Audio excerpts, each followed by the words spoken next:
이집트 반정부 시위가 계속되고 있는 가운데 군부가 무르시 대통령에게 사실상 최후 통첩을 보냈습니다. 48시간 안에 사태가 해결되지 않으면 군이 개입하겠다는 건데요. 국제부 연결해서 이집트 반정부 시위와 관련된 소식 자세히 알아보겠습니다. 홍선기 기자. 네, 국제부입니다. 예, 이집트 군부가 무르시 대통령에게 사실상 퇴진을 요구한 거죠? 네, 그렇게 볼 수가 있겠습니다. 이집트 군부가 무르시 대통령에게 사실상 퇴진을 요구하고 받아들여지지 않으면 군이 개입하겠다는 뜻을 밝혔습니다. 시한은 이틀로 못 박았습니다. 이집트 군부는 국영TV로 생중계된 성명에서 48시간 이내로 국민들의 요구가 충족되지 않으면 군이 개입할 것이라고 밝혔습니다. 이집트 군부는 무르시 대통령의 퇴진과 함께 조기 대선 실시를 요구하고 있기 때문에 국민의 요구를 충족시키라는 군부의 요구는 무르시 대통령의 퇴진을 의미합니다. 이집트 군부는 군은 국가 안보가 중대한 위험에 처했기 때문에 조치를 취할 책임이 있다며 개입의 명분을 내세웠습니다.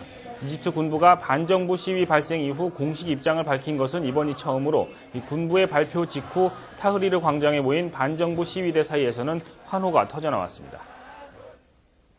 예. 그런데 이 군부의 최후 통첩 이후에 무르시 대통령이 군부의 수장을 면담을 했는데 면담 이후에 군부 입장이 좀 바뀐 것 같군요.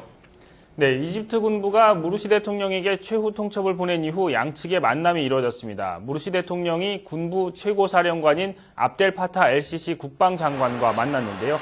이후 양쪽 모두 입장을 내놨습니다. 먼저 무르시 대통령은 지금의 시민 민주주의 국가는 혁명으로 이룬 가장 중요한 성취 중 하나라며 어떤 상황에서든 후퇴를 용납하지 않을 것이라고 말했습니다. 사퇴 거부 의사를 분명히 한 겁니다. 군부도 면담 이후에 이미 발표한 성명에 대한 해명을 내놨는데요. 이집트군의 이념과 문화는 쿠데타를 용납하지 않는다며 직접 개입하겠다는 입장에서 한 발 물러섰습니다. 양측의 만남 이후 이 같은 입장들이 나왔지만 무르시와 군부 수장의 대화에서 정확히 어떤 내용이 오갔는지는 공개되지 않고 있습니다. 예. 그런데 이런 가운데 무르시 이집트 강요들이 집단 사퇴를 하면서 이 무르시 정권이 균열 조짐을 보이고 있다면서요?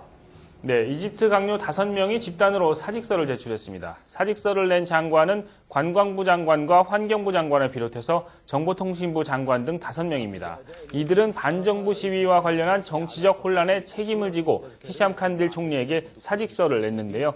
이 반정부 시위대에 동조하는 뜻을 갖고 있는 것으로 알려졌습니다. 그러나 무르시 대통령은 여전히 퇴진 불가 입장을 다시 한번 확인했는데요. 이 무르시는 제2의 시민혁명은 일어나지 않을 것이라면서 자신이 조기 퇴진하면 차기 대통령의 정당성을 위태롭게 할 수 있다고 말했습니다. 그러나 장관 5명이 집단으로 사퇴하면서 시위대의 거센 압박과 함께 내부 균열 움직임까지 시작돼 정권 붕괴 가능성은 점점 커지고 있습니다. 지금까지 국제부에서 전해드렸습니다.